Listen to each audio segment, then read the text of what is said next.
Shalom, senang sekali dapat berjumpa kembali dalam program Bible Study Online CK7.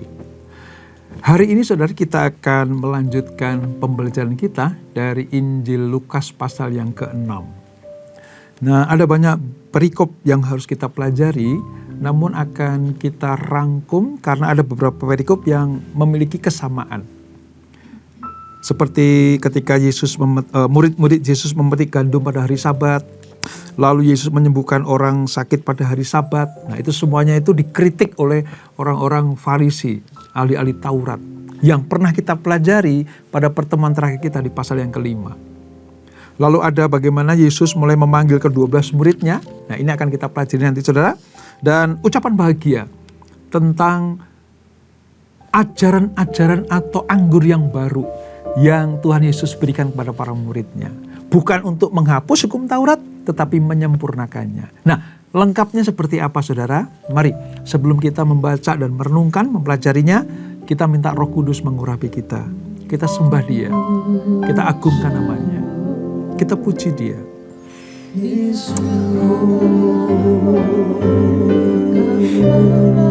Allah yang besar, Allah yang berkuasa, surga bumi penuh kemuliaan.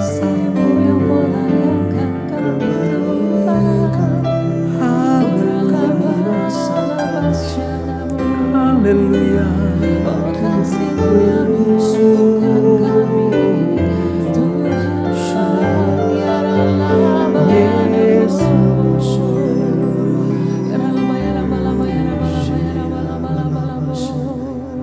Namamu indah,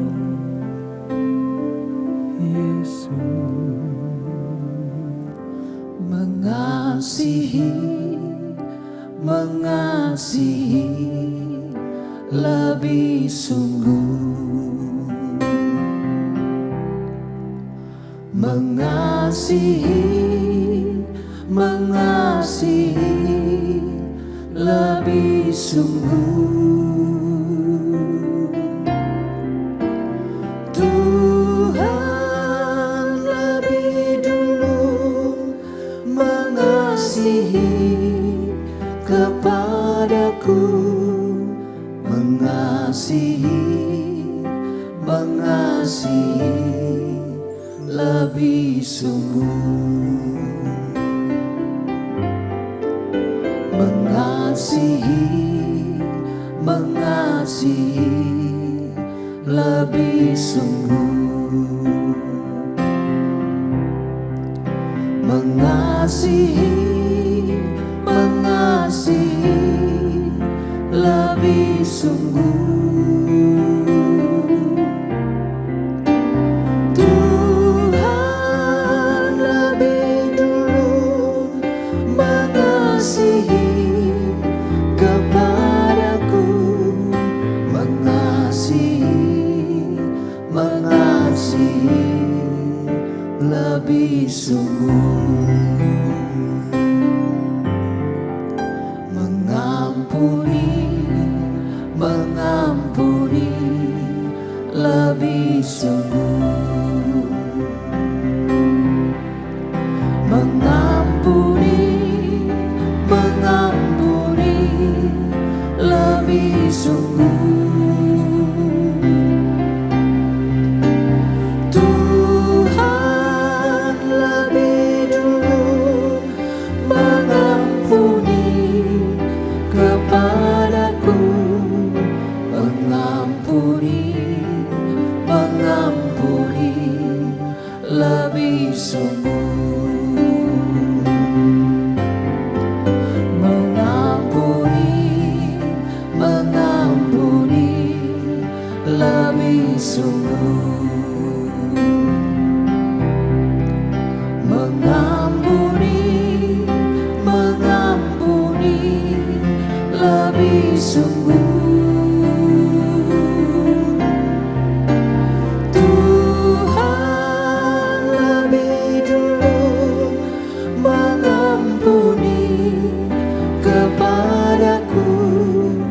Mengampuni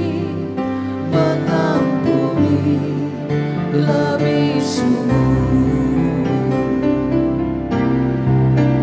Tuhan lebih dulu mengampuni kepadaku, mengampuni lebih sungguh. Tuhan lebih dulu mengampuni kepadaku, mengampuni lebih sungguh.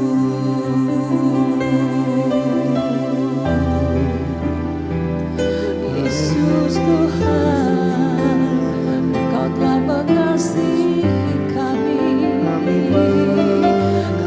Oh Yesus, terima kasih buat kasih dan sayang-Mu, buat pengampunan-Mu Tuhan.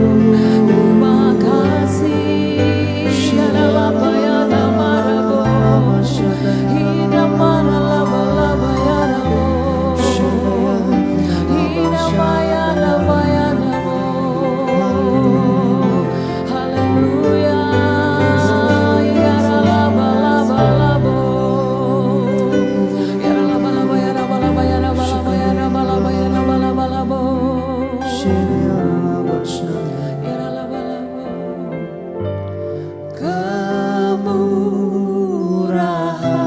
Kemurahan-Mu lebih dari hidup.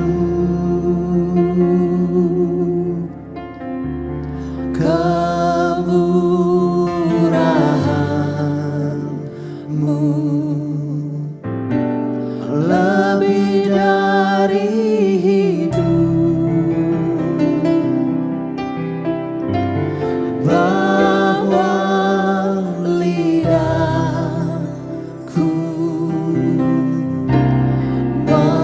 memuji Engkau.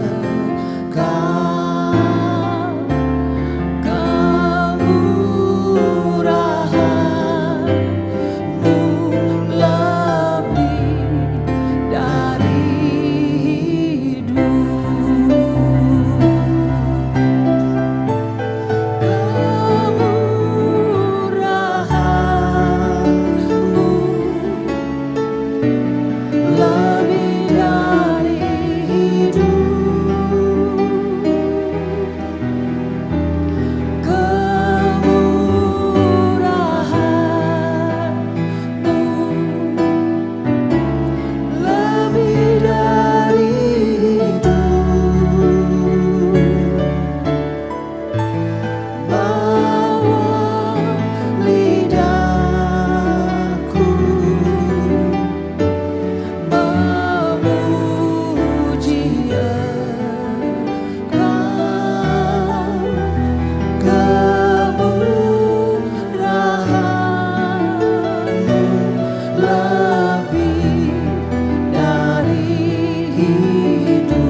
kasih-Mu dan kemurahan-Mu melebihi segala-galanya dalam hidup kami ya Tuhan. Pengorbanan-Mu, penyertaan-Mu yang sempurna itu lebih dari apa yang kami nikmati, lebih apa yang kami miliki, sebab Engkaulah pribadi satu-satunya yang kami rindukan, kami dambakan untuk tinggal bersama dengan Engkau dan kami bersama dengan kasih setiamu yang hari lepas hari tidak pernah berhenti itu. Terima kasih Bapak. Kami akan melanjutkan pembelajaran kami, urapi kami Tuhan, jamah kami supaya kami mengerti apa yang kami pelajari. Dengan demikian kami semakin mengenal Engkau dan semakin mencintai Engkau. Dalam nama Yesus, mari yang siap belajar firman Tuhan, sama-sama kita katakan amin. Saudara, kita akan membaca beberapa ayat dari perikop Yesus memanggil ke-12 murid atau ke-12 rasul ya, dari Lukas pasal yang ke-6 ayat 12 sampai 16, lalu nanti kita lanjutkan ayat 20 sampai 26. Demikian firman Tuhan. Perjanjian Baru halaman 113, Lukas pasal 6 ayat 12. Yesus memanggil ke-12 rasul. Suatu ketika pada hari-hari itu pergilah Yesus ke bukit untuk berdoa dan sepanjang malam ia berdoa kepada Allah. Ketika pagi tiba, ia memanggil murid-muridnya kepadanya, lalu memilih dari antara mereka 12 orang yang juga disebutnya rasul. Simon yang juga diberi nama Petrus, dan Andreas saudara Simon, Yakobus dan Yohanes, Filipus, Bartolomius, Matius, Thomas, Yakobus anak Alfeus, Simon yang dijuluki Zelot, Yudas anak Yakobus, dan Yudas Iskariot yang menjadi pengkhianat. Nah, kita akan bahas satu perikop ini dulu saudara. Bagaimana Tuhan itu sangat memberikan sebuah kesempatan kepada orang lain, anak-anaknya, murid-muridnya. Ketika apa? Ketika melayani di dunia ini, Tuhan sedang memanggil, memilih 12 murid dari awal. Untuk apa?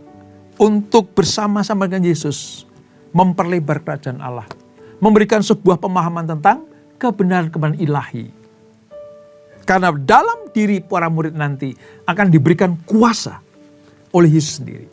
Nah, peristiwanya saudara, bagaimana Yesus memanggil para murid itu dengan latar belakang yang sangat-sangat berbeda. Mereka kebanyakan adalah nelayan, ya, seperti Petrus, Yakobus, saudaranya, ya, lalu anak-anak Zebedius itu orang-orang yang tinggal di wilayah Danau Galilea. Ada juga disebut sebagai Simon orang Zelot. Lalu ada Yudas dari Keriot, disebut sebagai Yudas Iskariot, Yudas orang Keriot. 12-12-nya dipersiapkan Tuhan untuk menjadi tangan kanan Tuhan. Ketika nanti Tuhan Yesus selesai di dunia ini, maka para murid inilah yang akan melanjutkannya. Nah, ketika Yesus memilih para murid ini, Tuhan melihat bahwa mereka itu memang manusia biasa. Saudara bisa bayangkan, orang-orang Galilea saudara, itu kira-kira jaraknya 150 km dari Yerusalem. Sementara yang disebut sebagai orang-orang cerdik pandai, orang-orang terpelajar bagi orang Yahudi, itu orang-orang yang tinggal di Yerusalem. Mereka sangat menghafal Taurat. Mereka sangat mengerti hukum-hukum Taurat. Mereka mengerti firman Allah di Perjanjian Lama. Mereka tahu tentang kitab para nabi. Entah itu di sinagog atau mereka tinggal di dalam sebuah rumah. Semuanya belajar tentang Taurat Tuhan. Itu orang-orang yang tinggal di wilayah Yerusalem. Mengapa? Karena bait Allah ada di situ. Pusat penyembahan orang Yahudi ada di Yerusalem. Maka kelengkapan bait suci adalah firman. Dan mereka bukan hanya belajar atau beribadah saja kepada Tuhan, tapi mereka juga mempelajari kitab.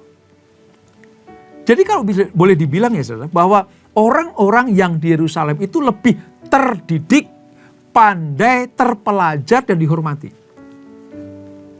Tapi mari kita lihat bagaimana Tuhan lebih banyak memilih para murid justru jauh dari pusat kebudayaan dan pusat pendidikan bagi orang Yahudi. Tadi saya katakan jaraknya kira-kira 150 km dari Yerusalem. Itu wilayah Galilea. Mereka nelayan. Mereka orang-orang yang terpinggirkan. Mereka tidak cakap mempelajari Taurat.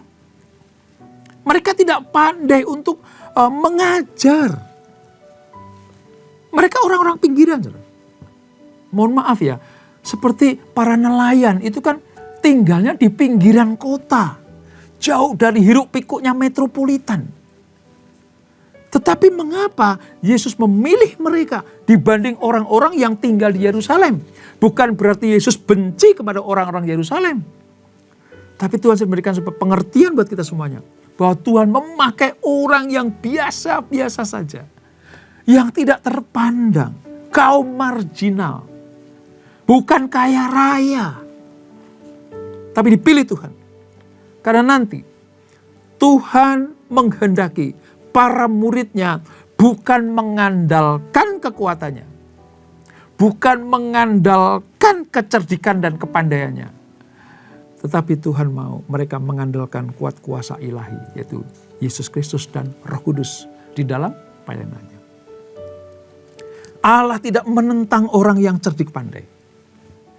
Allah tidak menentang orang-orang yang memiliki kemampuan teologi yang tinggi. Itu diperlukan, saudara. Diperlukan. Tapi pada konteks ini, Allah sedang memilih orang-orang yang tidak diperhitungkan. Nah, gurunya sendiri, Yesus sendiri, itu tidak diperhitungkan oleh orang-orang Taurat, ahli Taurat, orang Farisi. Dihardik, saudara. Bahkan nanti pada akhirnya kan mereka ditangkap, Yesus ditangkap, diadili, disalib. Karena mereka menolak Yesus. Justru itulah Yesus mencari orang-orang yang tidak memiliki keterampilan sebagai seorang pengajar. Tetapi dipilih Tuhan menjadi rasul. Sekali lagi ya, Allah tidak menentang orang cerdik pandai. Karena Allah juga memberikan kesempatan kepada orang cerdik pandai. Untuk apa? Menjadi alat kemuliaan Tuhan. Ada kok yang didiliki sebagai Simon orang Zelot. Lalu Lewi ya, yang kemarin kita pelajari. Itu kan pemungut cukai, orang pemungut cukai itu punya intelijensi yang tinggi. Saudara. Kalau saya bisa katakan pada zaman sekarang ini ahli ekonomi. Ya. Ada yang pintar juga. Tapi sebagian besar para murid Yesus itu orang pinggiran wilayah Galilea. Sebab apa? Tuhan mau pakai orang-orang sederhana menjadi alat kemuliaan Tuhan. Maka jangan kecil hati. Jangan kecil hati. Kalau saudara dipakai Tuhan supaya saudara mengandalkan kekuatan Roh Kudus. Bagi mereka yang memiliki latar belakang pengetahuan yang tinggi, gelar yang banyak, pergunakan itu kemuliaan nama Tuhan. Tapi bagi mereka yang mungkin tidak memiliki gelar yang tinggi dan pengetahuan yang banyak, jangan kecil hati. Tuhan juga pakai saudara dan saya. Untuk apa? Memperlebar kerajaannya. Itulah bagaimana Tuhan memilih 12 rasul. Nah, mengapa 12 saudara? Orang-orang Yahudi, Ibrani itu punya ilmu gematria namanya. Ilmu angka. Ya. 12 itu ya melambangkan 12 suku Israel. Boleh diartikan seperti itu. Bagaimana waktu Elia ya, bertanding iman dengan nabi-nabi Baal. Elia menyusun 12 batu sebagai mezbah. Itu melambangkan 12 suku Israel. Nah, Yesus memilih 12 para murid. Itu juga ekuivalen dengan 12 suku Israel. Jadi ini keselamatan. Bukan hanya untuk orang Galilea. Bukan hanya untuk orang Kapernaum. Bukan hanya untuk orang Yerusalem. Tapi seluruh suku Israel. Pada waktu itu dirangkum Tuhan. Mendapatkan anugerah keselamatan. Nah, dari 12 suku Israel ini. Dari umat perjanjian ini. Melebar. Pergi menjangkau jiwa sampai ke ujung bumi. Yerusalem, Yudea, Samaria sampai ujung bumi. Artinya Allah memang memulai dari Israel. Tapi tujuannya untuk seluruh manusia di muka bumi ini. Nah, ini tujuan Allah memilih 12 suku Israel. Lalu yang kedua saudara, kita akan baca di dalam ayat 20 sampai 26. Tentang ucapan bahagia dan peringatan. Nah, ucapan bahagia ini terkenal dengan sebutan sebagai 8 sabda bahagia. Tertulis dalam Injil Matius juga pasal yang kelima, 8 sabda bahagia. Kalau saudara berkesempatan ke Israel atau pernah ke sana, saudara akan diajak ke sebuah bukit di tepi Danau Galilea. Dekat sekali dengan Danau Tiberias ini. Di situ ada sebuah bukit, namanya Bukit Sabda Bahagia. Dibangun sebuah gereja yang indah, saudara. Ada 8 pilar, 8 sudut, melambangkan 8 sabda bahagia ini. Nah, mari kita pelajari. Ada hal yang penting yang harus kita mengerti, ya, dari 8 sabda bahagia ini. Ucapan bahagia dan peringatan. Ayat 20. Lalu Yesus memandang murid-muridnya dan berkata, "Berbahagialah kamu, hai kamu yang miskin, karena kamulah yang punya kerajaan Allah. Berbahagialah hai kamu yang sekarang ini lapar, karena kamu akan dipuaskan. Berbahagialah hai kamu yang sekarang ini menangis, karena kamu akan tertawa. Berbahagialah kamu jika karena Anak Manusia orang membenci kamu, dan jika mereka mengucilkan kamu dan mencela kamu, serta menolak namamu sebagai sesuatu yang jahat. Bersukacitalah pada waktu itu dan melompat-lompatlah, karena sesungguhnya upahmu besar di surga. Sebab demikian juga nenek moyang mereka telah memperlakukan para nabi. Namun, celakalah kamu, hai kamu yang kaya, karena kamu telah memperoleh penghiburanmu. Celakalah kamu yang sekarang ini kenyang, karena kamu akan lapar. Celakalah kamu yang sekarang ini tertawa, karena kamu akan berduka cita dan menangis. Celakalah kamu jika semua orang memuji kamu, sebab demikian juga nenek moyang mereka telah memperlakukan nabi-nabi palsu." Saudara, 8 sabda bahagia ini ditulis di dalam 2 Injil, yaitu Injil Matius dan Lukas. Disebut sebagai 8 ucapan bahagia. Yang sedikit perlu kita perhatikan, saudara. Mengapa kata miskin itu diletakkan di bagian pertama dan utama di dalam 8 sabda ini? Kok bukan yang suci hatinya, bukan orang yang rela menderita demi Yesus, ya. Mengapa miskin ditaruh di tempat yang utama? Ini sebenarnya ada sejarahnya. Secara singkat begini. Pasca pembuangan orang Israel ke Babel, saudara. Mereka kan dibuang. Orang-orang Yehuda, kerajaan selatan dibuang ke Babel. 70 tahun lamanya mereka tinggal di Babel. Dari orang yang diberkati Tuhan di Yerusalem, terpandang anak-anak Allah, ya, menjadi orang yang diberkati luar biasa. Karena mereka membelakangi Tuhan, berdosa kepada Tuhan, berontak kepada Tuhan dengan mengilahkan Allah-Allah lain itu sebagai Tuhannya. Maka Allah marah. Tuhan mengizinkan mereka dibuang ke Babel 70 tahun lamanya atas penindasan Nebukadnezar. Nah, sementara mereka di sana, saudara, keadaannya itu berbanding balik. Kalau di Yerusalem kaya raya, di Babel miskin semiskin-miskinnya. Atas anugerah Allah, tepat 70 tahun, mereka dipulangkan dari Babel ke Israel atau ke Yerusalem. Lewat 3 kloter. Pertama oleh Yerubabel, yang kedua oleh Esra, yang ketiga oleh Nehemia. Dan saudara tahu, ketika mereka mengalami penindasan kemiskinan ini, yang mereka rindukan adalah pulang ke Yerusalem, kembali ke Yerusalem, membangun kembali bait suci, membangun kembali tembok kota. Gitu. Mereka sadar dari yang kaya raya menjadi miskin. Nah, ketika mereka ada dalam hidup di dalam penindasan ini, miskin, Allah menjanjikan, "Hei umatku, sementara kamu tertindas, sementara kamu menjadi miskin, tetapi ketika engkau berharap kepadaku, bertobat, meninggalkan jalan-jalan yang jahat, aku akan mengembalikan kamu ke posisi semula, yaitu memulihkan keadaanmu." Sudah tahu? Ketika mereka di Babel, yang mereka rindukan kembali ke Yerusalem. Maka Tuhan kami miskin, Tuhan kami gak punya apa-apa, Tuhan kami melarat, kami tertindas. Miskin semiskin-miskinnya. Dan saudara tahu, sejak saat mereka kembali dari Babel, cara ibadah orang Ibrani, orang Israel itu berubah. Kalau di zaman bait suci masih ada, diatur oleh imam-imam gitu. Sekarang mereka itu nggak punya bait suci.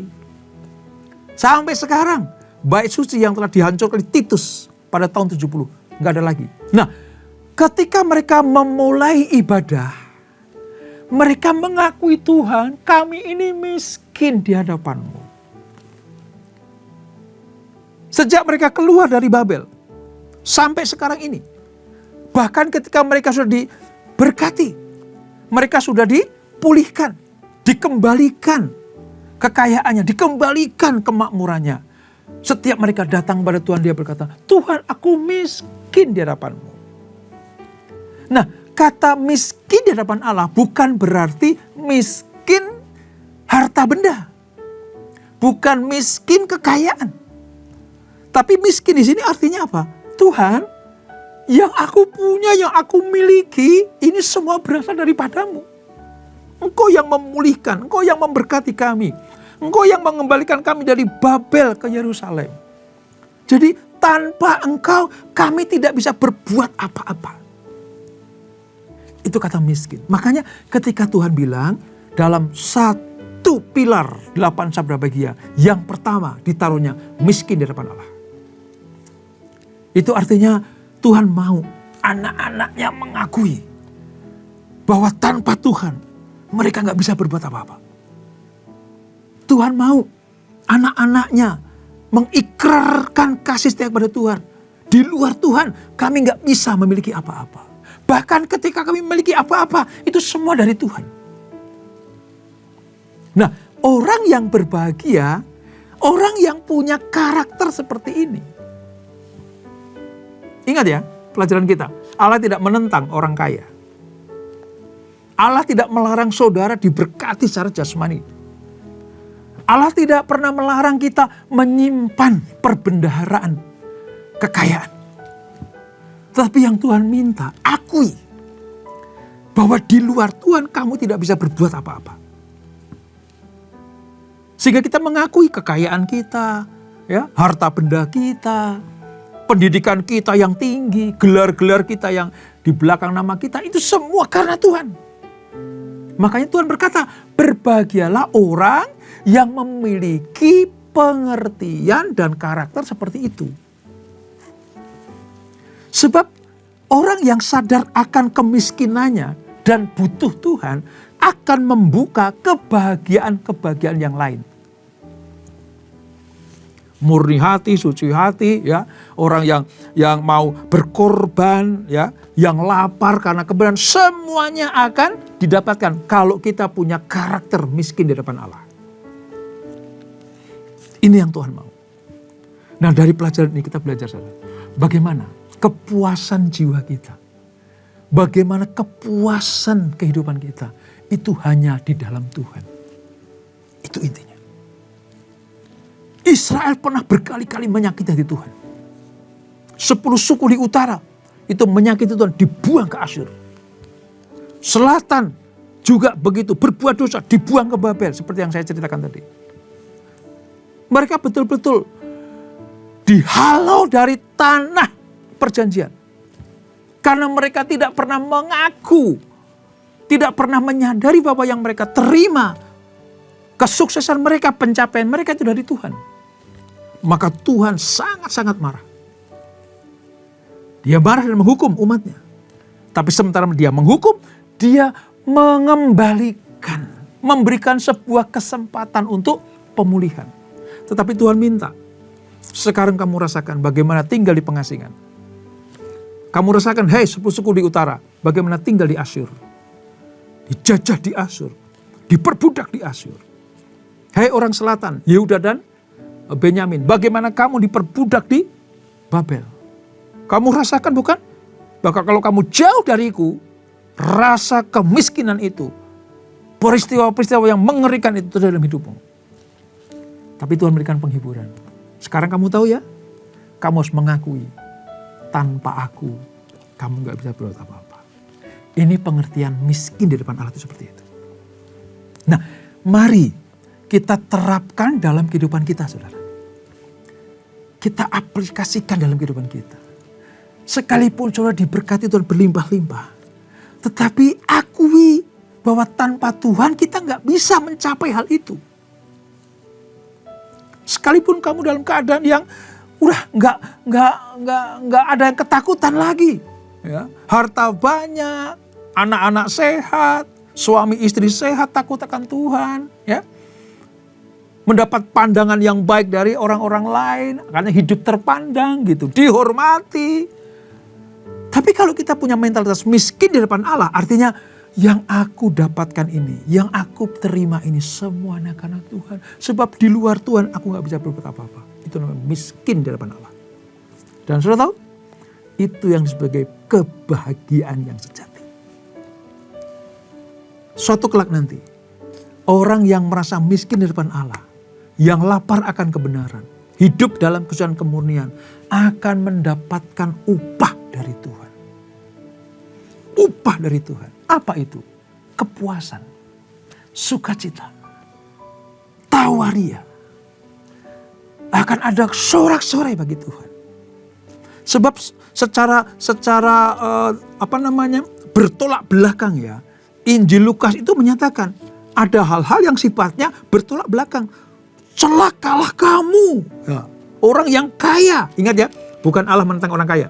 Tapi orang kaya ini artinya apa? Yang tidak pernah mengakui bahwa itu dari Tuhan. Maka di ayat 24, celakalah kamu yang kaya karena kamu telah memperoleh penghiburanmu. Dengan kekayaanmu kamu menikmati dunia ini. Kamu sudah dihibur dengan kekayaanmu, tapi kamu tidak mengakui tentang keberadaan Allah. Maka kamu celaka. Itu pengertiannya. Jadi dalam ini kalau kita belajar tentang 8 sabda bahagia, kita sedang diperhadapkan sebuah pengertian yang baru. Orang yang berjalan dengan Allah, sekalipun mungkin menghadapi aniaya, mungkin menghadapi situasi yang tidak mengenakan, tapi Tuhan tidak pernah melupakannya.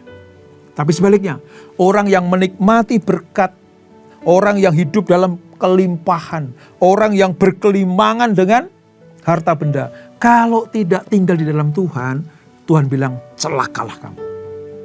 Keras ini, saudara. Tapi ini penting buat kita. Mari lewat Bible Study Online CK7 ini kita diingatkan. Utamakan Tuhan. Carilah dahulu kerajaan Allah dan kebenarannya. Maka semua akan diberikan kepadamu. Ini sangat sesuai dengan ajaran 8 sabda bahagia. Cari dulu kebenaran, kerajaan Allah. Cari dulu Yesus. Maka semuanya akan ditambahkan. Jangan cari berkatnya dulu, tapi cari sumber berkatnya.